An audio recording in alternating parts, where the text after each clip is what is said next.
Shh. Good afternoon and welcome to the Transportation Committee meeting of Wednesday, the 28th of January, 2015.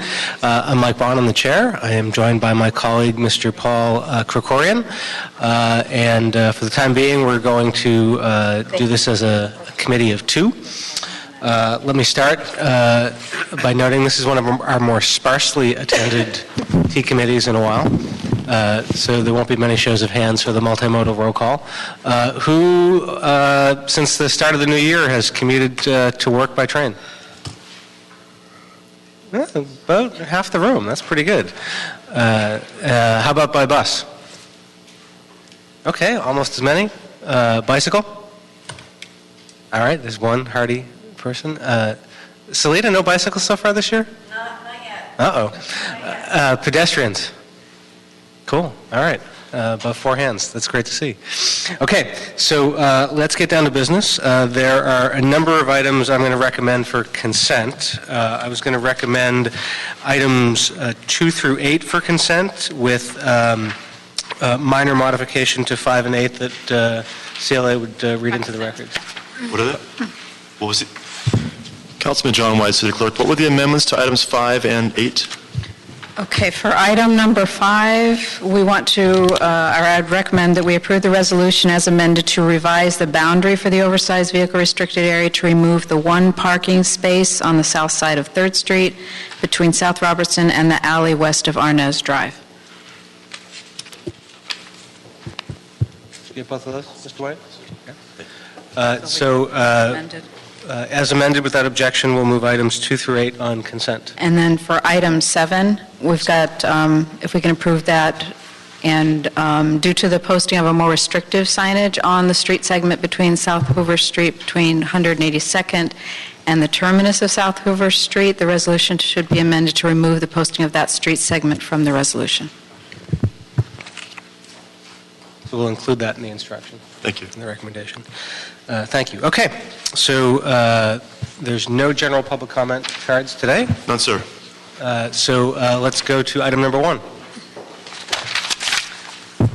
Item number 1 is the general manager from LADOT to present a verbal update relative to the status of the programs and recognition of LADOT employees. Great. Good afternoon. Thank you, committee members, council members. I do want to mention a couple of quick updates on a couple of programs that are of interest to this group. The first is that we are getting ready to complete work on 3 of the 7 plazas that were part of the People Street program. Very exciting. We're going to cut the ribbon on the one in North Hollywood and Leimert Park in the next few weeks. And the second thing is that, as you may or may not be aware, City of Los Angeles is getting ready to do a pilot bike sharing program in partnership with Metro in downtown. And we're also hoping that we can expand into Hollywood on the initial pilot. So the request for proposals is out. Those proposals are in. So we are on schedule to get that contract signed by June or July of this year, so we can bring bike share to Los Angeles in pretty short order. I did want to use the rest of my time today to recognize staff for some outstanding performance. Once a month, I like to do this, and today we are recognizing George Nosifore, Signal Systems Supervisor for Western Yard. So George, I'm going to stand up, give you a quick recognition.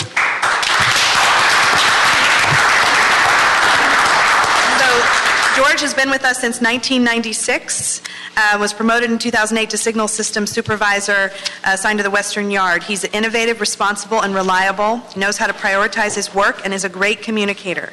And I just want to share a quick story. On January 9th, Traffic Signal Repair got a call from our communications center letting us know that the traffic signal lights were all out at Lincoln Boulevard and Manchester Avenue. Lincoln Boulevard is a state highway. This is a very busy intersection, and things were starting to get chaotic in the field. When Traffic Signal Repair got out there, they discovered that a contractor for a sister agency, which will remain nameless, digging a trench on the east side of the intersection, had ripped through and severed all of our electrical conduit that contains all the traffic signal wiring, loop cables, etc. So So we tried to get the rec crew out there, which is a two-person crew, to hang a cable over Manchester and provide an emergency repair. But the cable is heavy, this is very high in the air, and quickly overwhelmed them. So they called George at about 1:30. He was overseeing a new installation of a pole with an overhead arms at La Brea and Wilshire.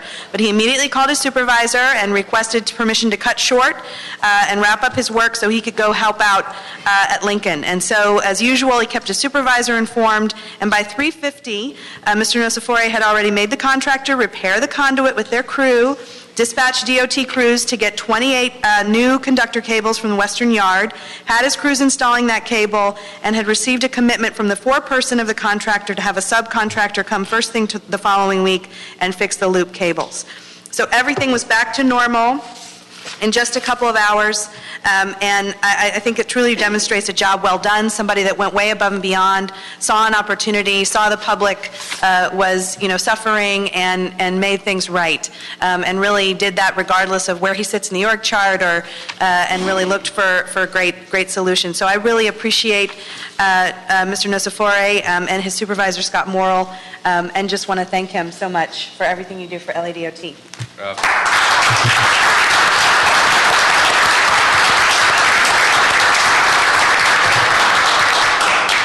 Let me add to that one, because I'm very familiar with that intersection. That intersection is right outside one of my field offices.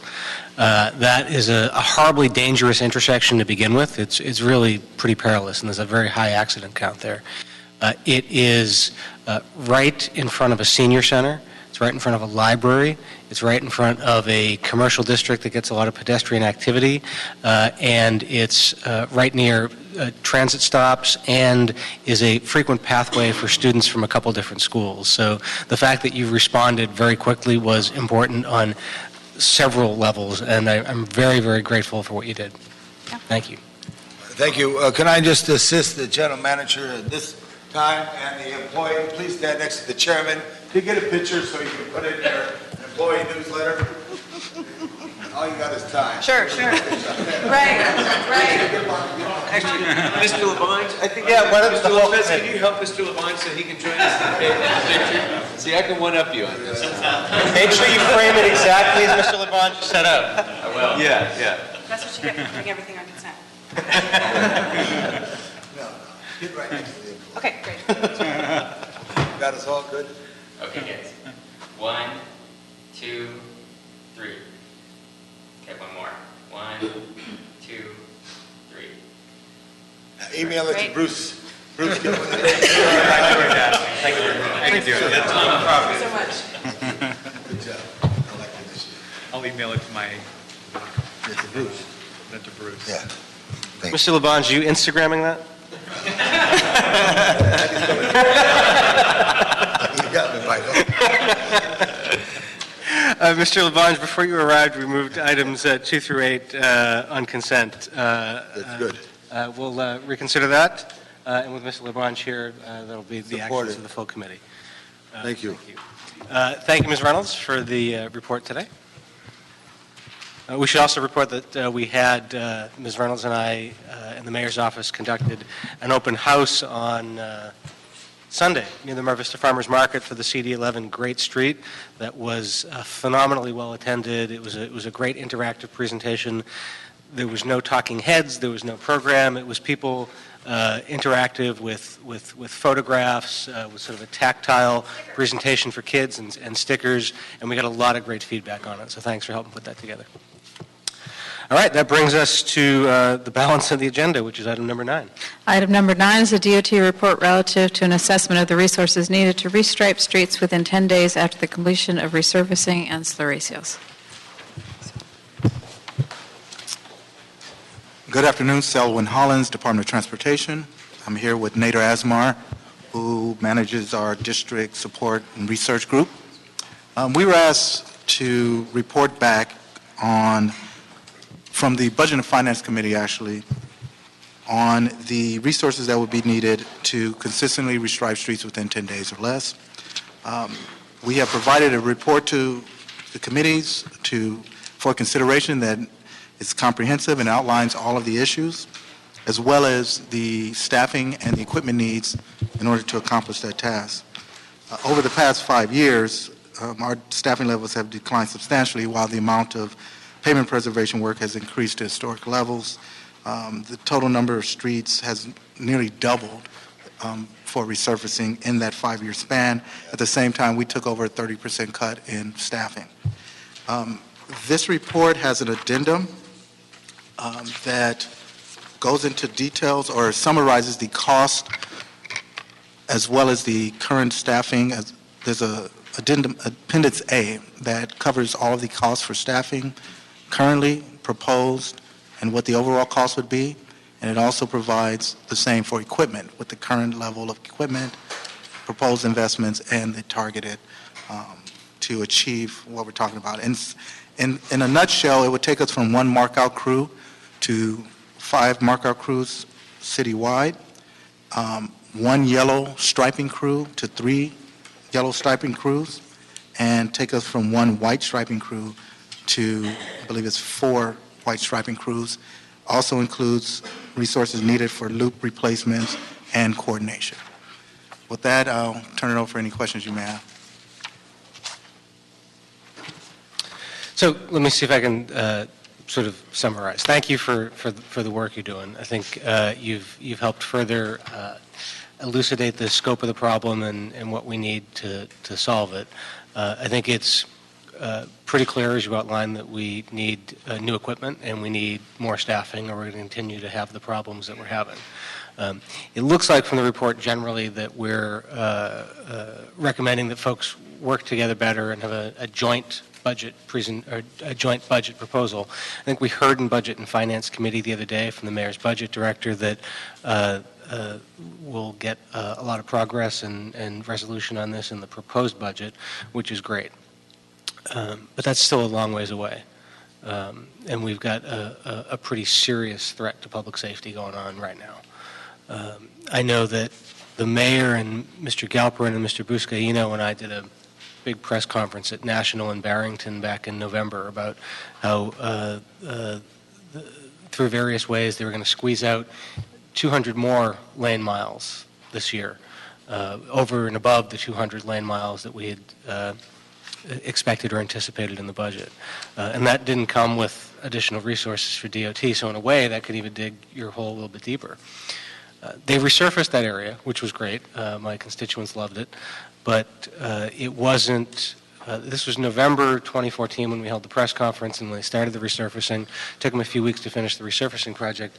The street wasn't painted again until 2015. So it was a long time there in a pedestrian area where there weren't crosswalks. We've now got some beautiful continental crosswalks, but it's just, that's too long a gap. So I wanted to sort of tease out what you thought we could do between now and the end of this fiscal year, if there are things we could do to purchase equipment or to augment staffing in any different ways, to try to shorten this chronic backload.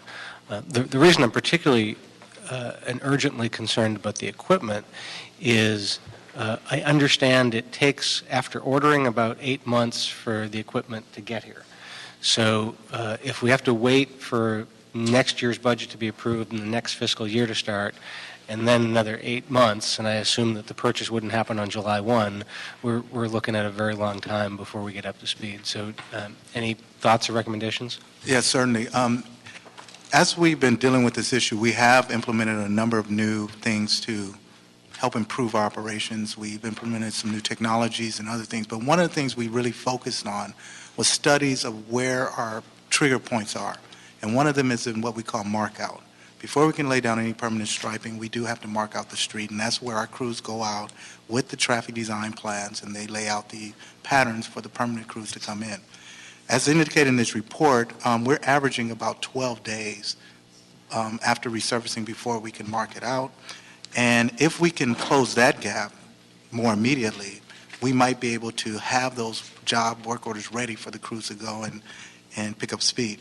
When you have one markout crew chasing all of the different resurfacing projects, it just becomes overwhelming. If we were able, we're in the process of, we diverted some staff who regularly do maintenance to try to build up a second crew. But again, that's taken from maintenance. If we could have 2 more markout crews now, I believe we'll be able to more efficiently get some of the markouts down so the streets aren't totally dark. The markout crews do require some equipment to go with that, to carry their supplies and their apparatuses, but that would be the most immediate thing that could help turn things around. The other equipment, the more heavy-duty equipment, does take it is special order. So 8 months is a long turnaround. If this is something that Council and the Mayor's Office wants to pursue, it would be best to look at now trying to initiate the purchasing so that at least get some lead time so that if the staff does eventually come, the equipment will be here in a timely manner so that we can get rolling. Otherwise, you're right. If the budget is approved, we could potentially put out a bid order, or the bid's already established, we could potentially put out an order, but 8 months is a long time. And the crews and the staffing come hand in hand. You can't have one without the other. So if the volume is going to continue at the level it is, what we're recommending for the immediate is to be able to have at least 2 more mark-out crews currently. If you look at the salary savings from, if we were to pick them up, and get them started February or March, you're only talking, 4 months left in this fiscal year? It's not as costly for the salaries. When you're talking about the additional markup crews, are you talking about full-time city employees, or is this a contracting? No, this would be full-time. In the budget package, we want to ramp up from 1 crew to 5 by getting those, because again, we know that that's a critical component of getting the permanent striping down. No matter what, we have to get more mark-out crews before anything else. Even if we had long-line stripers, they don't interpret the design plans. The mark-out crews do, and the mark-out crews lay down the diagram. So when you say a street is dark, the first thing you always notice is mark-out. That's what they do. And then you see the permanent striping. That's what we need to tackle right away. So potentially purchasing equipment before the close of this fiscal year so that you get it in the first third, hopefully, of the next fiscal year is one of the things you're talking about. Seeing if CAO could help identify funds for the additional mark-out crews. Is there anything else? Is there any other recommendations? For the immediate, we've been working closely with the CAO's office lately about this very issue, and it is something we have to think about. But you did allude to something that we should at least make known. This would enable us to provide a quick turnaround or a reasonable turnaround time if we're doing 2,400 lane miles. If the intent is to go even beyond that, that's a whole nother discussion. And I have heard some of the same stories that there is a desire to see if we can do more because there is a need out there. We want to be very realistic about the expectations that you'll see. The other part, too, that I do have some concerns about internally is we do, I believe about 40% of our paint and sign guys are eligible to retire within the next 2 years. So we want to be very realistic about the expectations. We need to get people trained. We need to get a running start in order to ensure we can continue the level of service that you're looking for. So is there a request or a recommendation attached to that? We have a blanket authority to backfill currently. Obviously, there's questions whether that blanket authority for pavement preservation will continue into next fiscal year. What we would like is for that blanket authority to continue. That way, when positions do become vacant, we can quickly go and backfill them and keep the service levels up. Is there anything you wanted to add? No, I'm just here to support Selwyn. I think he's got a good handle on everything. Mr. Krikorian? Well, thank you. Thanks for this report. It's obviously been something that we've all been clamoring for a long time. I'm a little concerned about and this is true, by the way, across almost all departments, that we have an aging workforce, a huge percentage of our best employees, within striking distance of retirement. It's a big concern for the whole city. The blanket authority to backfill those positions is fine, but that doesn't really afford you the time to get crews up and running to replace expertise with training. If you have somebody with 25 years who retires, and once that position becomes open, then you start to hire somebody and start from scratch. We're having a huge lag time of training. So what's the workaround on that? Is there some way that you can hire in anticipation of those retirements and start getting them trained so that they're ready to go? Yeah, there are some challenges, and we're working closely with the mayor's office and CAO for some strategies. In the interim, though, our crews are now, because we have a blanket authority now, and we are bringing some new people, we have initiated a program to cross-train everybody on everything. Great. So we're doing that in the interim, regardless of what happens with this. Terrific. That's very important, I think. Yeah, but the overall strategy is to not only get people up to speed, but you're talking about safety. They have to do the job right, and it does take a while to get a good handle on that. Yeah, particularly with the markout crews. I mean, that's something that has to be very precise and is based on a great deal of expertise. So it's a concern. On the equipment, has the striping truck process begun yet? Because in September, the council not only authorized but instructed the department to immediately initiate the purchase of the striping truck. That's 4 months ago. So is that underway? Yeah. What happens is the General Services Department receives a budget for replacement equipment. And so typically when an equipment throughout the city, when it's about to expire and needs to be replaced, they order new equipment for you. Because we have a monthly meeting with them and they know the urgency of what we're dealing with, they had funding for replacement, but what they're allowing us to do is add on. So in other words, what we ordered for replacement, we're going to keep the old stuff and have additional stuff. So that gives us a little bit more breathing room. We have, I think, next month there's 4 vehicles on order now. They were ordered 8 months ago. There's 2 long line stripers. There's what we call a kettle truck to heat up some of the thermoplastic, and then we have a detail truck, which enables us to do a lot of the crosswalks and lemon lines. So that's coming in now. We're currently working with the CAO's office. Sorry, before you move off that. So you have 2 long line stripers that were ordered 8 months ago? Yes. Okay. I'm not sure that, maybe I'm not remembering it clearly, because I don't know that we knew that when we heard this before, because one of the instructions from Budget and Finance in our recommendation to Council was to authorize and instruct you to proceed on the purchase of an additional long line striper. Was that in addition to the 2 that were already in order? No, those were scheduled for replacement. What you're referring to is the second part. Through your instructions, the CAO is working with us to acquire even another kettle truck and striper. Okay. That we don't have the full funding for. So we're working through I believe it's going to be included in the financial status report to move monies to enable us to do that. That will get us at least one other striper and I believe one other detail truck is what we're getting. So that's the additional truck. Okay. Well, just to reiterate so that General Services and the CAO can hear this, the council instructed that this happen 4 months ago. So, trying to find the funding still 4 months later is not okay. It is to happen. It should have happened already. So I want to make sure it can be MICLA financed. There's other sources. This has to happen now. And especially given the long lag time, we already have other vehicles that have been on order for 8 months and we're still not getting them delivered. Mm-hmm. We just can't do that.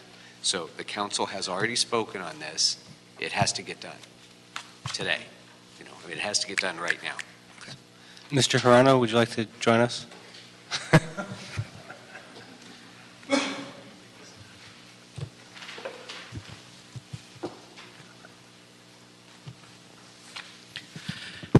Good afternoon. Can you help shed some light on where we are on this purchase? Yes, our office is looking at ways to finance that. One of the things that we are considering is MICLA authority, as you guys have pointed out. We're also looking for other sources of funds where we might have a surplus. At this point in time, we've identified gas tax funds as having a surplus that can support this. So our intent would be to either fund these from MICLA or from gas tax. I don't know if we need to come back and have additional authority in order to move the money to the right place so that they can place the order. I think that's partly what we would do in the FSR. If you'd like to do that sooner than that, we could give you the technical instructions to make that work, and you could get it approved by council as soon as you desire. So we could do that later today if you like.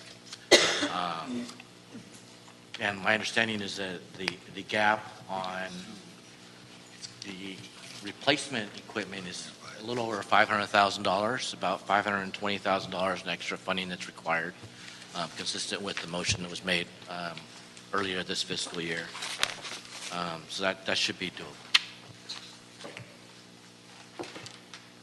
Thank you. And do you have any suggestions on what we can do to follow up on the recommendation for the markout cruise? For the markout crews, my understanding is that, if I got this correct, there are about 5 positions that are needed for each markout crew. Each markout. 5 crews.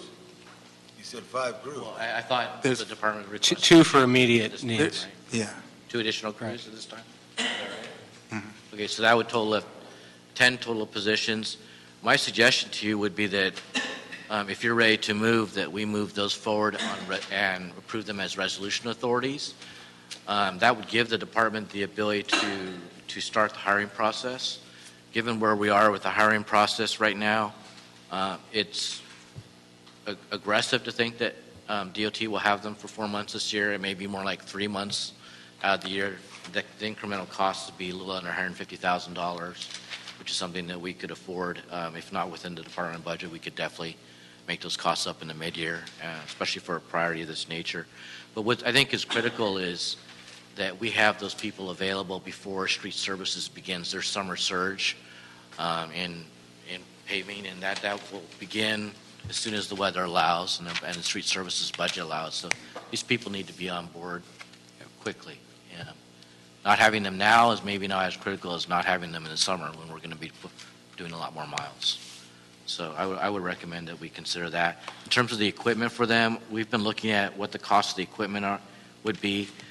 We think they're, based on our understanding of what their existing equipment needs are and what our existing equipment inventory is and what their needs are, my understanding is we would have to buy approximately 7 more vehicles at a estimated cost of a little over $1.4 million to enable those markout crews to do their job. And I'm not sure that we actually have a funding solution for that yet. I think we would tend to go back to the same 2 sources that I referenced to you before, which would be either MICLA or gas tax.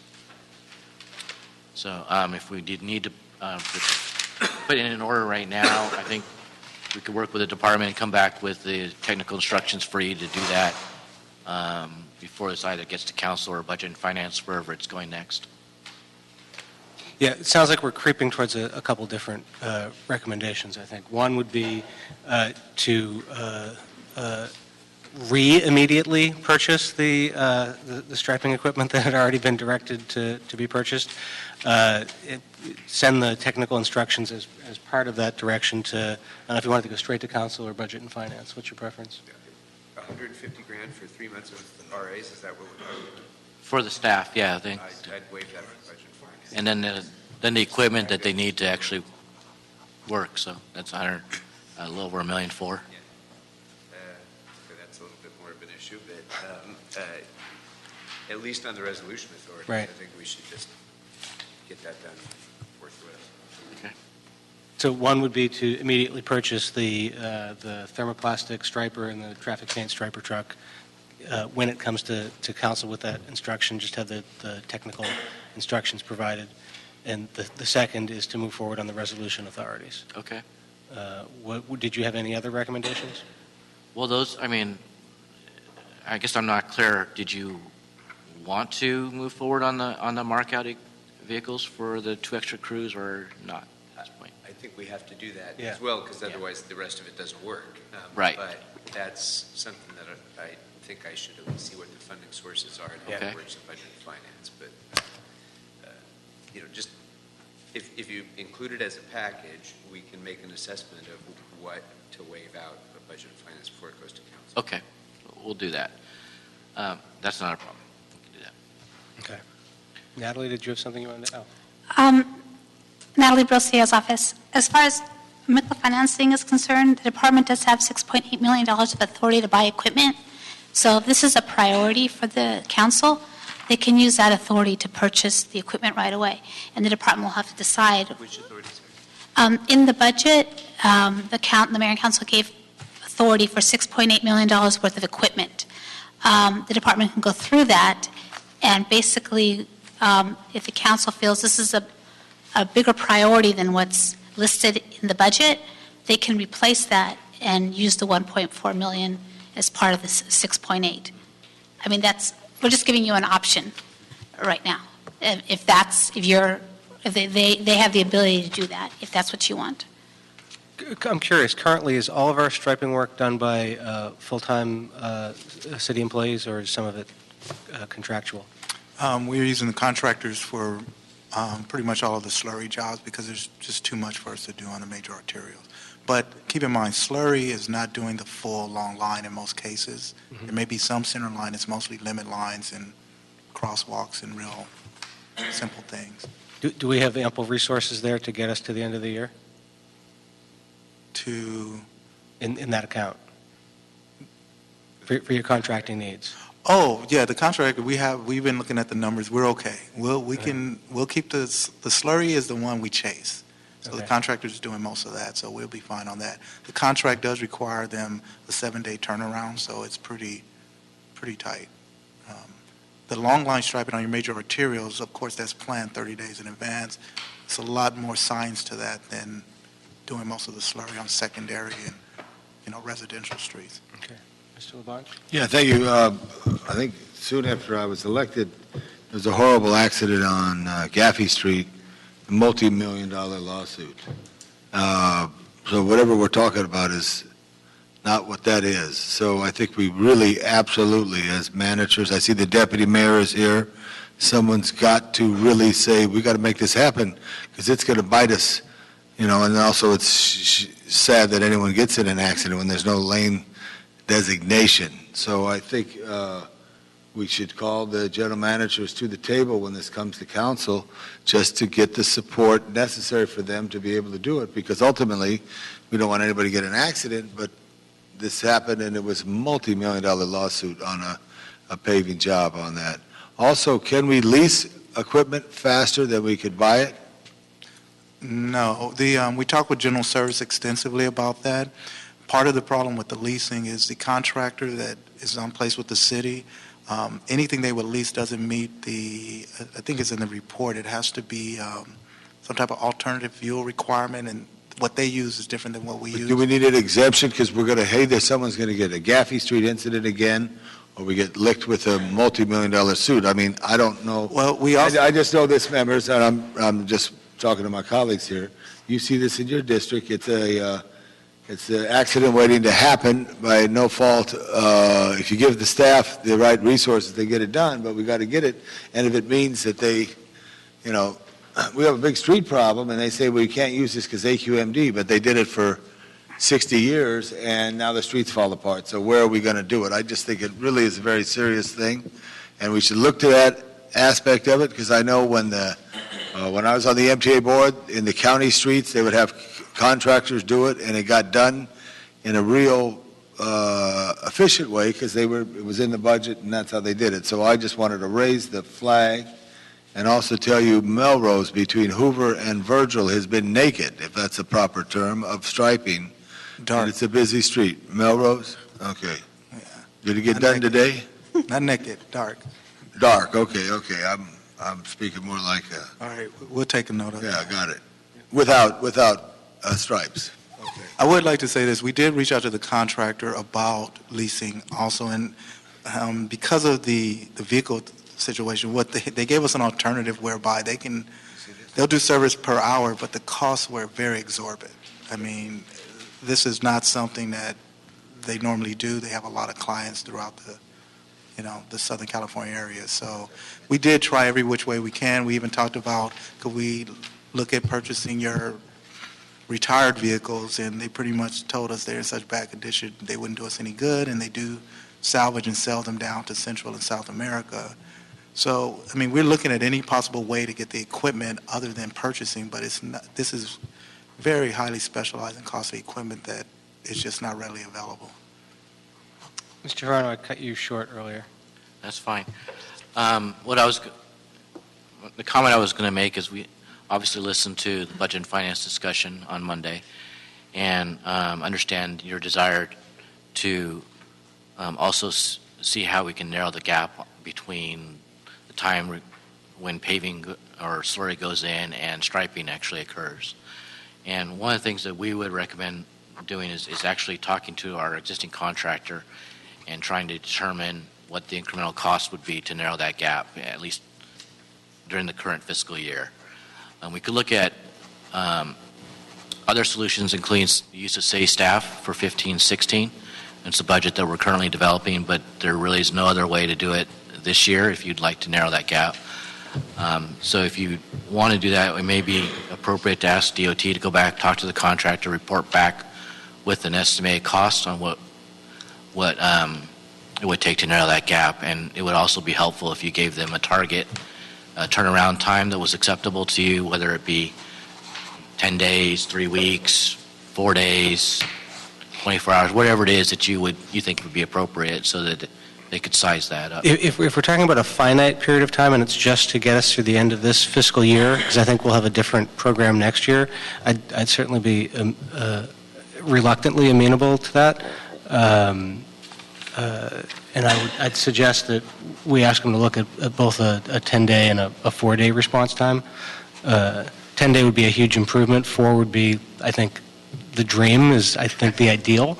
But it'd be interesting to see what it would look like, what the cost estimates would be.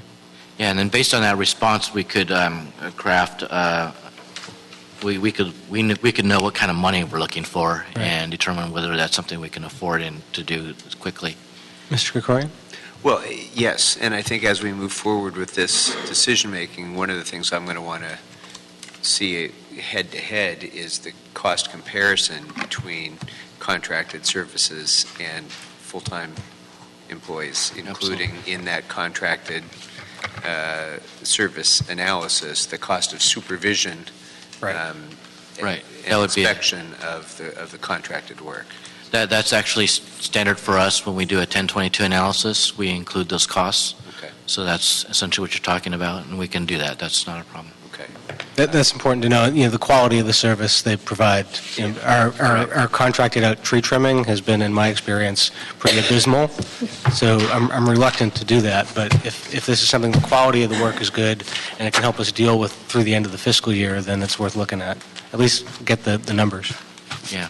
And for purposes of the longer-term discussion, which this is going to be a continuing dialogue that we're going to have well into the next budget year, I'm sure. At some point in this process, what would be valuable to me would be kind of a per-mile cost comparison with what we're paying compared to, say, these other smaller cities in the county that contract with the county. And also, what are some of the other big cities paying, if that data is available from other cities? Because I really, as a layperson, have no way of knowing how much it should cost to fully fund a long-line striping crew per mile. I have no idea. And if we're paying comparable to what other cities are paying, that's great. If we're not, then we have to explore where we can achieve some cost efficiencies. But I won't have any way of knowing. You know that, I'm sure, but I have no way of knowing that unless I have something to compare it to. I lost my last point. Okay. I got one more point. Yes. Mr. City Attorney, I know I hear public, and Mr. Gilman's gone, but I know I hear public announcements. If you come to an intersection and their lights are off, treat it as a four-way stop. Do we have any public information to tell people if there's no striping on the street what to do? Because in the event of an accident, and we don't give any public information that, ride to the right of the road or whatever. I mean, if there's no striping on a street, we're looking right at a train wreck. And I just don't know if there's some, if you talk to your staff, announcement to put out, if the traffic light is out, you treat it as a four-way stop. Have you heard that? Anybody hear that? We hear that. But if there's no stripes on the street, we don't hear anything. So what do we do? I think there should be some real thought, because there could be, I don't know if there's an unemployed lawyer in the sound of my voice, but if he's listening to this, he will be employed tomorrow. So I would just say we should look at that to inform the public. The three E's there, Mr. Chair? The 3 E's? Of transportation, traffic, 3 E's of traffic? God, I hate to test you, man. No, sorry, I don't. 3 E's, engineering, education, and enforcement. LAPD enforcement, education, and then engineering, et cetera. I'm all about the M's, multimodal. I got that, man. I got you. No tie. I dig you, man. You're you know, and Mr. Garcetti used to say, my life stopped with the Creedence Clearwater, quit touring, so.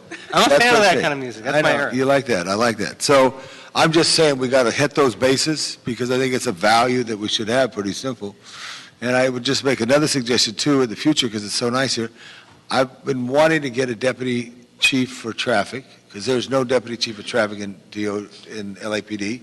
Maybe we could invite the police department to come in here one time, and their representative with our general manager, just to get this, and I see the chief of parking enforcement who hears often, just to get this nexus of people working together, in some way. So my points are out there. Thank you. You like Led Zeppelin? No. Oh, man. I tried to find common ground, Mr. LaBonge, but I've been rebuffed. I still love you. Chairman, I remembered yes. the last point, if you don't mind. You were talking about the time frame that we should be shooting for, the goal for how much we can expedite the post-slurry striping, at least. With slurry, there's some curing time that's necessary before you can stripe on top of it, isn't there? A few days. Any sense of, what would be the earliest time that you could go and stripe fresh slurry and know that striping is going to be of good, long-lasting workmanship? Maybe I could answer that question. I've talked to some other cities that they wait about 10 days before they do anything. Really? Really. But our experience has been, I think we could go out there the next day, and we don't have any problems with that. Okay. So if we could get it that fast, that would be great. Okay. Yeah. Very good. Okay. Just a case in point, what are they doing out on the BRT? They're paving the street and then they're marking it. That's the big Wilshire, well-funded project, but it's a combination. So that's an example to look at when you just mentioned that. Thank you. Great. Okay, so let me see if I can recap where I think we are in terms of the instructions of the committee. One is to immediately purchase the striper trucks.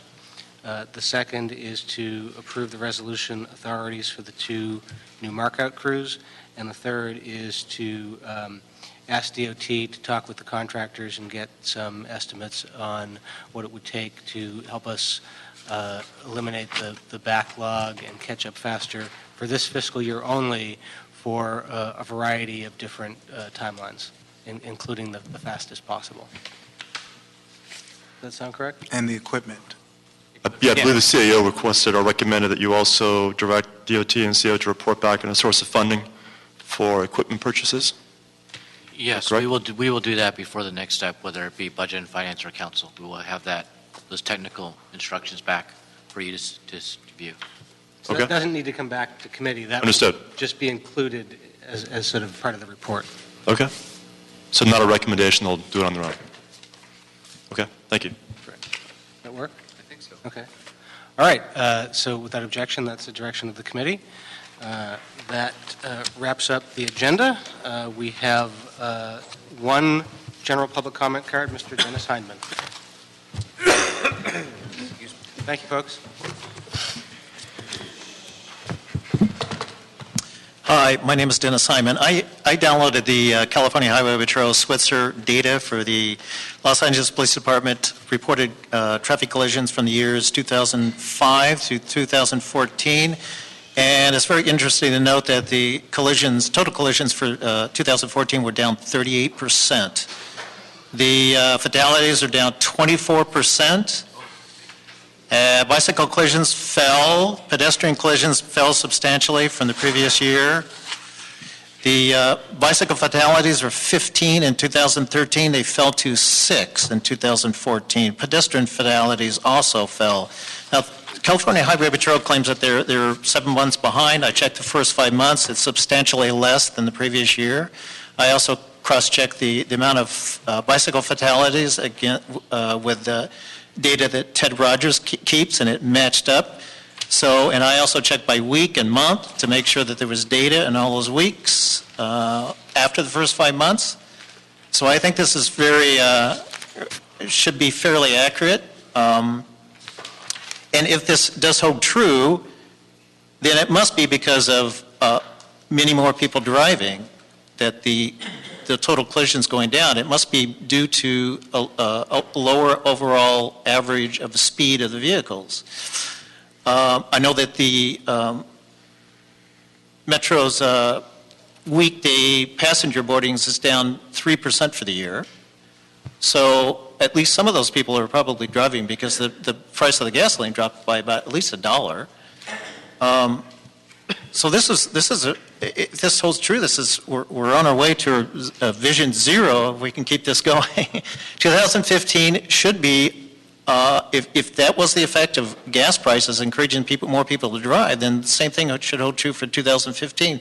There also was a jump in about 34,000 more people commuting by car in 2013. That's according to the Census Bureau. The 2014 results are not out yet, but the city expects as many people to be employed as there was in 13. Thank you. All right. Finish the meeting. This meeting is adjourned.